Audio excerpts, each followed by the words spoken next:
you guys, welcome back to my channel. My name is Heather and today we are doing my January wrap up. I freaking killed it in January. I read so many amazing, incredible books. I read quite a few books off of my TBR. I think there was only maybe 1 or 2 books that I didn't absolutely love in the month of January. And if the rest of the months look anything like January, I'm gonna have a fantastic reading year and it's gonna be a fantastic time. So without further ado, let's get into all of the books that I read in January. I started 2020 in an amazing way as a reader. It was a very big step for me. The first book that I finished in the month of January and the first book I finished in 2020 was Harry Potter and the Deathly Hallows. If you have not seen my 2-part vlog experience of me reading Harry Potter for the first time, hello, I read Harry Potter for the first time and I started off the year finishing off the series. I had such an incredible experience reading Harry Potter. I can safely say that even though I am 20 and I read the series for the first time, it meant just as much to me even if I read it when I was 10. If you have not read this series before and you're kind of worried that you won't connect to it or you won't enjoy it as much now that you're older, I can safely say that that was not a problem for me. I absolutely fell in love with this world, fell in love with these characters. It just seems like these characters are so real. It was an indescribable experience for me, and again, one that will be very important to me as a reader, and it's something that I will look back on with very fond memories, and I just can't wait to reread this series for the rest of my life and finally be included in all of the love and hype for this series. I know that the author is trash. I'm pretty sure she lost all of her brain cells after finishing this book, but to me, I feel like Harry Potter has belonged to the fandom for years now, and nothing that the author does or say will influence my love for this series. It's an incredible series. It's very whimsical, very magical, and it just transports you into this magical world, and these characters are so lovable and so flawed, but you just become so invested in their lives during this series. And again, if you haven't read this series, I highly recommend it. Just keep your mind open, keep your heart open, allow yourself to become invested in all of these characters and become invested in their lives, and I promise you that you will fall in love with them by the end and you will not know what to do with yourself when they're gone forever. I was continuing the momentum of reading incredible books because the next book I read in January was Strange the Dreamer by Laini Taylor. I'm sure plenty of you guys have heard of Strange the Dreamer. It's one of the most hyped books on BookTube and just in the book community in general. This is about our main character Laszlo Strange, and he all his life has been obsessed with this city of Weep. But when he was a child, all of a sudden the name vanished from his mind and was replaced by the name of Weep. And so ever since then he was obsessed. He needed to learn more about it. He needed to know why this city suddenly disappeared from his memory. And then we flash forward to when Laszlo is now an adult, and these representatives from this mysterious city come to where Laszlo is studying, looking for people that could help them in their problems at their own city. And Laszlo has to go because, of course, these representatives are from Weep. And with these people, he ends up getting the chance to visit Weep. And once he's there, there is this really huge problem that they are trying to solve that resulted from a curse that happened years prior involving these angel-like beings, and it takes off from there. It is told in dual perspective. You get a perspective from Laszlo as well as Sarai, who is one of the children of these angel-like beings, and you learn so much about the relationships between the people of Weep versus these angel godlike beings, and the tension and the war that has gone on between the two people. You see this kind of Romeo and Juliet star-crossed lovers relationship between Laszlo and Sarai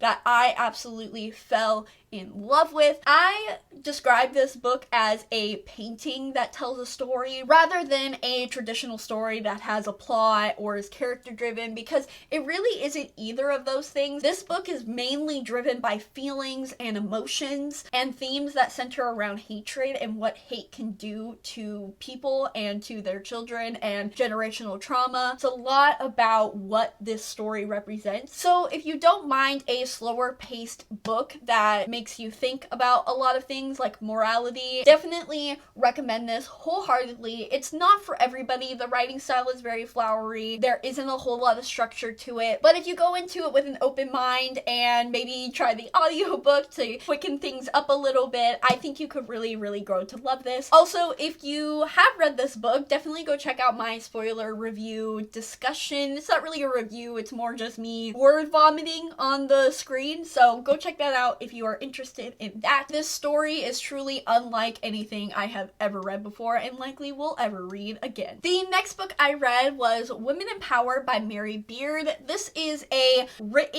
form of a lecture that Mary Beard has done in the past, where it talks a lot about women and power in the modern world and how social constructs have been formed relating to women in powerful social positions, working positions, etc., etc. And she draws anecdotes from ancient Greece and Greco-Roman influences and how the Greco-Roman society of the West has influenced our current and present ideas of womanhood. I thought it was very, very engaging. I read it all in one sitting. It is a very quick and easy to consume read because it is a lecture. It's just a written form of lecture, so it's very casual. So yeah, definitely go check it out if it seems intriguing to you. The next book I finished was Sword of Destiny by Andrea Sapkowski. This is the second short story collection in the Witcher series. I did enjoy this. I believe I gave it a 4 out of 5 stars. There were a couple stories in here that I wasn't a fan of, and I think I like The Last Wish and the stories in there more, but there were still some in here that I really, really loved. The meeting between Geralt and Ciri in this book was absolutely incredible. I loved it so much, and it's something that the show really messed up on. I really love Geralt of Rivia so much, and I love Yennefer, and I love their relationship and Ciri, and it's the best found family, period. If you love the found family trope and you have not checked out the Witcher series, I don't know what you're doing, but you need to amend that and you need to get on it because it is so beautiful and angsty and sad, but so heartwarming. The development is just magnificent and I love it so much. So yeah, 4 out of 5 stars to this. The next book I finished in the month of January is one that I am so proud of myself for finishing, and that is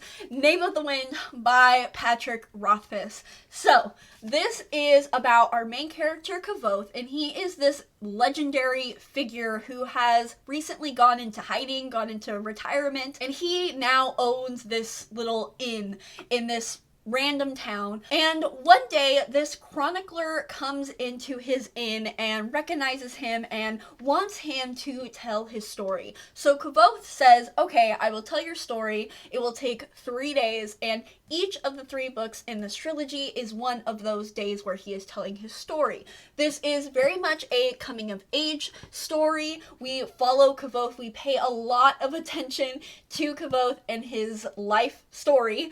So if you don't vibe with Kvothe, you probably won't enjoy this book, and I will admit that it is very slow going. I really enjoyed the very beginning, but gotta be honest, the first 250 pages are a bit slow, and they were a bit of a trug to get to. But once we got to Kvothe's journey and his education at this famous university that he has been wanting to go for his whole life, basically, it really starts to get interesting. Another thing I will say is I am extremely impressed by Patrick Rothfuss' writing. I think everybody, even if they're not a huge fan of this story, can really admire the author's ability to use the the correct language. Every single word in this book matters, and it is intricately placed, and he uses that specific word for a reason. It's also very beautifully written just in general. He uses very lyrical kind of writing style. It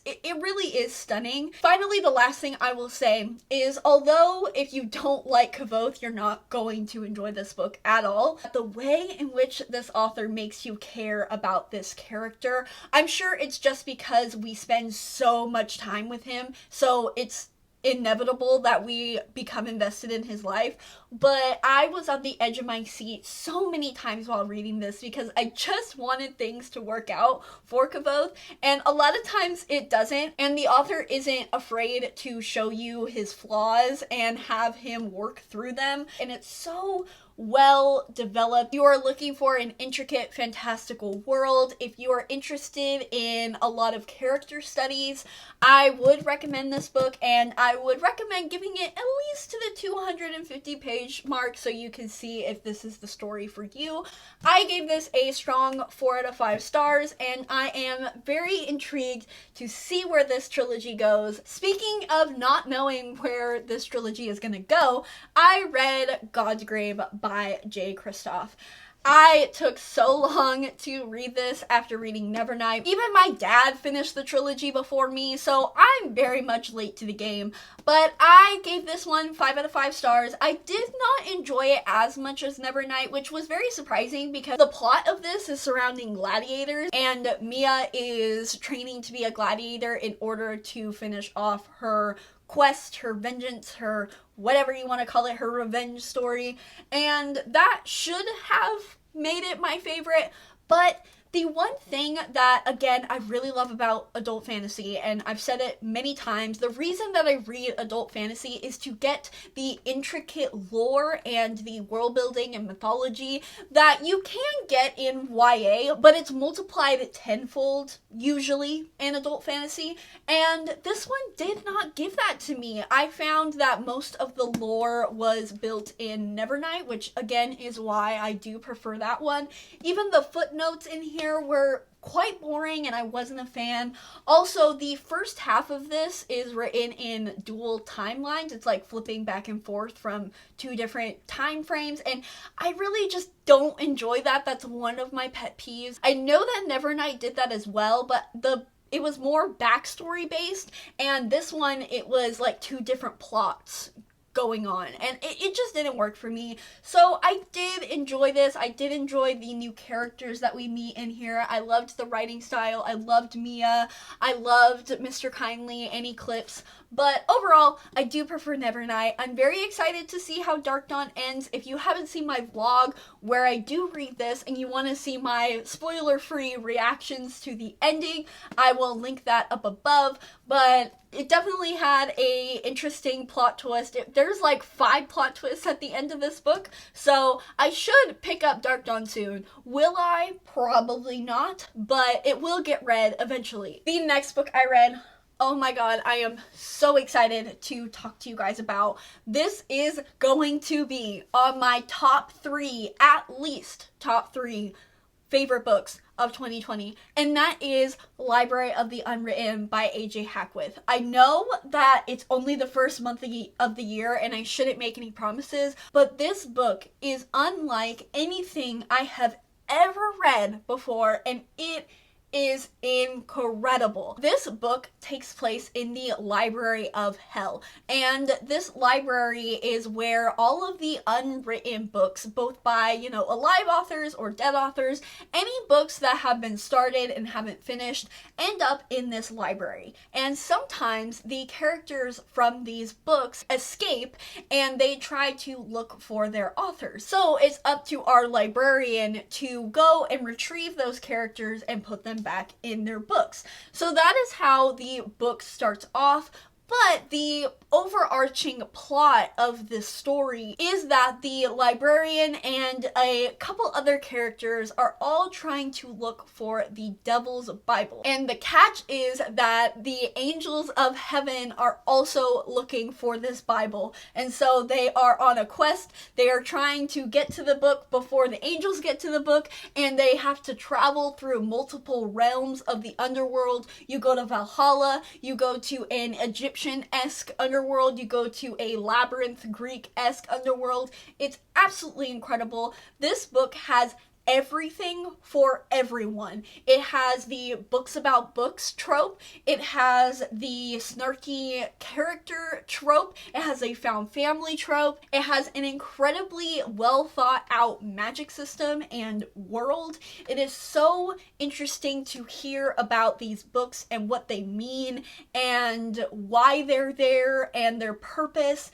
And it talks a lot about inspiration and creativity. Our librarian's apprentice is a muse, and she was banished to the Library of Hell because she was trying to use her own inspiration to create her own projects and her own books. So we have muses, we have Vikings, we have angels, we have demons, we have all of the things you could possibly want. And every single chapter starts with a chronicle from an ex-librarian of hell, where you learn a whole lot about what it means to be an unwritten book and what it means to be a librarian of hell. If you love Seanan McGuire, pick this up, because AJ Hackworth has such a similar writing style to Seanan McGuire and such a beautifully whimsical mind that Seanan McGuire has. So I cannot recommend this book enough. I will be hyping it up all year round. I guarantee it. It is so perfect. It's perfect. And I just want to reread it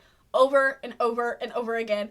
Also, if you're a writer and you have an unfinished book, read this, because I guarantee you it is going to give you so much inspiration and the push that you need to finish your book. Guarantee it. Read it. It's amazing. It's incredible. It's perfection, and I really think nothing is going to beat this book. I'm pretty sure I read my favorite book of 2020 in the month of January. So, not gonna lie, after reading Library of the Unwritten, I was in a bit of a reading slump, and I kind of dipped a little bit in my enjoyment of books at this point, because I read Criers War by Nina Varela. So, the thing is with Criers War is I was not interested in this book. Nothing about the synopsis intrigued me or pulled me in or made me interested in the story whatsoever.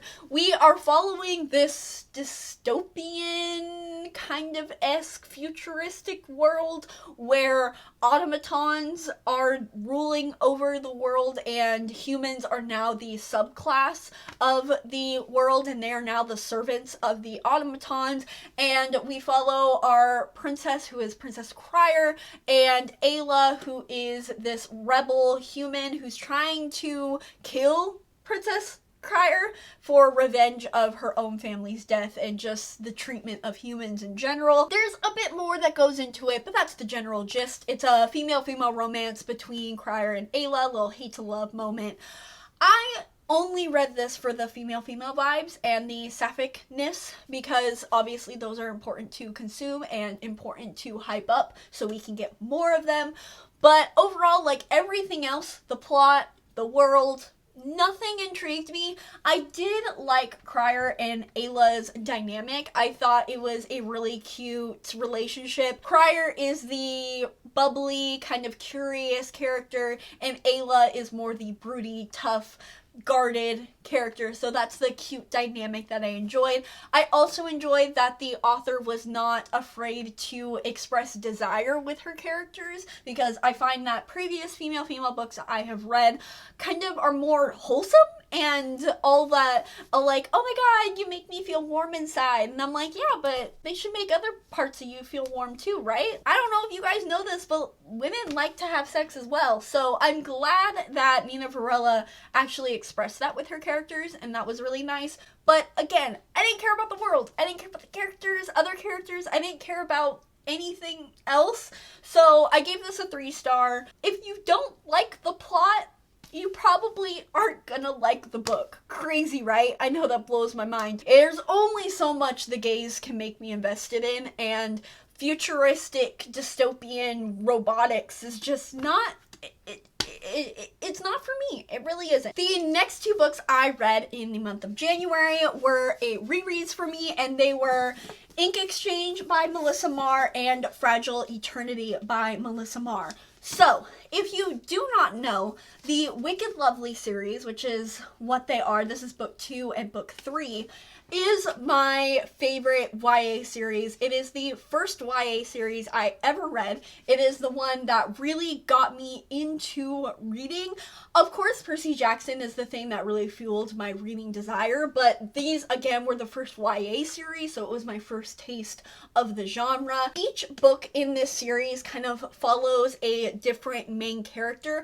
All of the characters are interconnected, and you see them throughout the series, but each of the book kind of takes a character at the forefront and a different character at the forefront. I don't want to talk about these books too much because I plan on doing a why you need to read the Wicked Lovely series video, so I am going to keep my thoughts brief on this, but basically this is a Fae inspired series, and the way in which court politics plays in this series is unlike any other Fae book that I have read. It is so intricate and well done because each of the courts, there is the Summer Court, the Dark Court, the High Court, and the Winter Court. Those are the 4 courts in this book that we examine. The court politics are played through individual characters, whether they be the rulers of said court or, you know, just representatives of those courts, and the way in which these characters interact with each other influences the overall court system, whatever. So you get to see the dynamics between each of the fairy courts through the characters that you become invested in, which makes you invested in just the overall plot and the overall wars and battles and tensions between the courts. The development between both the individual characters and the characters as couples, unlike any other series I have ever read, it goes through so much growth. Like, all of these characters are completely different from how they start off in the first book. It really is so well done, and I'm so sad that not a lot of people talk about this series. If you love the Folk in the Air trilogy, if you love Holly Black, very similar vibes to like early Holly Black with Tithe and Ironsign and all that stuff, but better. I absolutely love this series. It's so angsty and broody and romantic, and oh, it's so good. It's so good. And speaking of finishing rereads, I finished the first trilogy in the Mortal Instruments. I read City of Bones last year, way many months ago, and I finished City of Ashes and City of Glass both in the month of January. City of Ashes is trash. I gave this 1 star. Nothing happened in this book. The only plot of this book was to show us that Cassandra Clare has an incest kink, and that's it. That's it. That's all that happens in this book. Nothing happens in this book.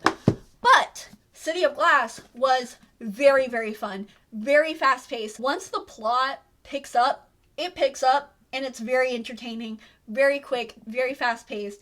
I couldn't give it any higher than a 3.5 just because Cassandra Clare not only does the incest plot twist, but she does it twice. Why did you do it to us again? Like, that was so unnecessary, and it's really gross, and I don't like it. So I couldn't give it any higher than a 3-star for that. But I really appreciate how much the characters grow in this book, and I'm very excited to see how they grow even further in the second phase of the series. The Angel Lake scene remains iconic. Like, that scene was brilliant. I love that scene so much. I also really love Isabel in here, and I really really love Simon. I really just don't understand the hate that Simon gets. I know he can be a little annoying sometimes, but I relate to him so much, and he's so sweet. He's so caring. The end scene with him and Clary just made my heart soar. It was so touching, and I love him so much. I can say that I still do not ship Clary and Jace at all, but they didn't infuriate me as much in this original trilogy, which says a lot. But the most important thing about finishing this original trilogy is I can finally start my reread of the Infernal Devices. Can I get an amen? Finally, the last book that I read in the month of January was Princess Ever After by Katie O'Neill. Katie O'Neill is the author of the Tea Dragon Society, and I love her art so much, and I love her inclusivity of her stories so much that I want to read pretty much everything that she has published and will publish in the future, and this is one of them. This is a very cute romance between two princesses. One is locked in the tower, and then the other one frees her from the tower, and it's just them examining what being a hero means and what being a princess means, and it's so cute, so adorable. If you want some sapphic vibes, if you want some cute little fairy tale picture book kind of graphic novel, highly recommend it. I love the gays, I really do. Whew! Alright, so we are finally done with this video. That was a long one. That's what she said. Please let me know down below if you have read any of these books and what you thought of them. Also, if you are interested in picking up any of these books, specifically Library of the Unwritten, because you need to sell out Amazon right now, I will have my Amazon affiliate link down below. It doesn't cost you anything extra, it just helps me out in this channel. But if you don't want to purchase anything for yourself, but you still want to support me in this channel, I have my Amazon wish list down below, my coffee, as well as my P.O. box if you want to send me anything for an unboxing. So, without further ado, that is the end of this video. I hope you guys enjoyed, and I hope you have a wonderful rest of your day. Bye!